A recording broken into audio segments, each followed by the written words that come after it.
Let's get back to the breaking news story in Alameda, the press conference regarding the 4 people who died in a shooting this morning. Called in to report that their neighbor was a victim of a shooting. Our officers got out to the scene fairly quickly and were able to locate the neighbor. He was suffering from at least one apparent gunshot wound. While officers were attending to this individual, they became focused on a nearby residence. Officers cleared that residence and began moving towards that residence when an individual came to the front door. He was detained. Officers made entry into the residence to clear it. While clearing it, they found several additional individuals suffering from multiple gunshot wounds. The individual who had come out that was detained was later arrested. He's been arrested, and our investigation suggests that he was a shooter in this incident. So far, I can tell you that 4 individuals have passed away. They did not survive their injuries. There's a 5th that's in critical condition. 3 are adults. 1 is a 6-year-old child, and the one that's in critical condition is 1 year old. The relations are that the persons that are deceased and their relation to the person that was arrested is that it was his father-in-law, his mother-in-law, his wife, his eldest son, and his youngest son. The youngest son is the one that's in critical condition. I'll take questions. I want you all to know that this investigation is ongoing, so I'll be limited in what I can say. Has he confessed, Chief? Our investigators are speaking with him. We're working on that. Were there additional shooting victims or just the 5 you listed? Just the 5. Did he have other children that survived? Maybe not victims, but other kids there. So there were 2. So everyone in the house, besides him, were shot. And of those, there's one child that has survived but is in critical condition. Any possible motive? We're still investigating that. Have you ever been to his house before?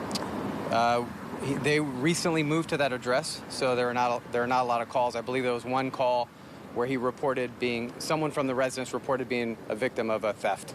What was his demeanor when officers got to the door and just saw him there? I think he did not resist. I think he was surprised our officers got there fairly quickly. Do you know how many shots were fired in all? I don't know exactly how many, but there were multiple. Did he have any blood on him? I don't know. What, was it a handgun or rifle? I don't know. We've recovered multiple firearms from inside the residence. And the shots took place all inside the home? At this time, that's what I believe. Can you go through again when your officers first encountered him? I wasn't clear. Were they already in the house and he showed up at the front door, or he showed up at the front door when they arrived? The officers were in front of the residence, providing aid to his father-in-law. And at that time, he started coming out the front door of his residence, at which point officers detained him. Did he have a gun when he came out? I don't know. So was the father-in-law injured outside or injured and then he walked outside? We believe that I'm not sure where exactly he was injured. We believe that he was injured inside the home or on the property and then went to his neighbor's house to call for help. Do we know if there was a fight that led up to this? We're still investigating that. Did the father-in-law say anything before he passed? Do you know, or your officers hear him saying anything? So we are looking to see the father-in-law did make some statements. We're still trying to review those and understand what was said. Is there officer body-worn camera video that might have recorded those statements of those interactions with the injured father-in-law? Our officers do wear body-worn camera. I'm not sure if it captured that conversation. So they found a different room? I don't know. And I'm sure you all obviously witness a lot of crimes, a lot of situations like this, or I shouldn't say like this, but crimes. When it impacts kids, I know that really impacts police officers. How are you doing? How is your staff doing today? Yeah, this is a tragic and sad incident. And I'll say this, these are the actions of a coward. I know what happened. I have some idea of what happened. And this person's actions were those of a coward. How are your officers doing? We're all parents, most of us. It rocked us, to be honest about it. Yeah, our officers are hurt. We have immediately last night we called out our peer support teams. Our officers they're professionals, but they're also human beings, and so they are doing their best that they can. But they're going to stay focused on making sure that this family receives the justice that they deserve. Is this person cooperating with detectives and answering questions at this time?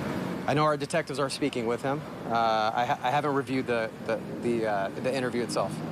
You said they recently moved to town. Do you know how they moved from within Alameda or from another community? I don't know, but I just know that them arriving at that location is fairly new. And did the in-laws live in that location as well? I don't know. And was he under the influence of drugs, alcohol? I don't know. And you said you kind of had an idea of what happened. Does that mean you kind of know the motive, but you just can't tell us, or you don't want to speculate yet?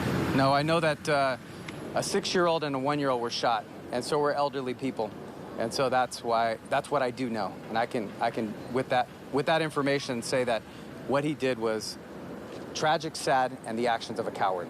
Any age on the suspect? I don't. He's an older gentleman. Thank you, Chief.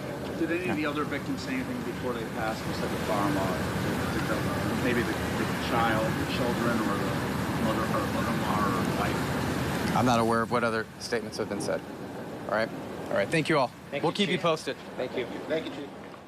Okay, and there you just saw live that press conference with Alameda police giving us the latest on that shooting this morning, in which they said a man they suspect shot his wife, his in-laws, and then turned the gun on his children, two, one 6 years old who also died, and one who's 1 year old who's in the hospital right now with critical injuries.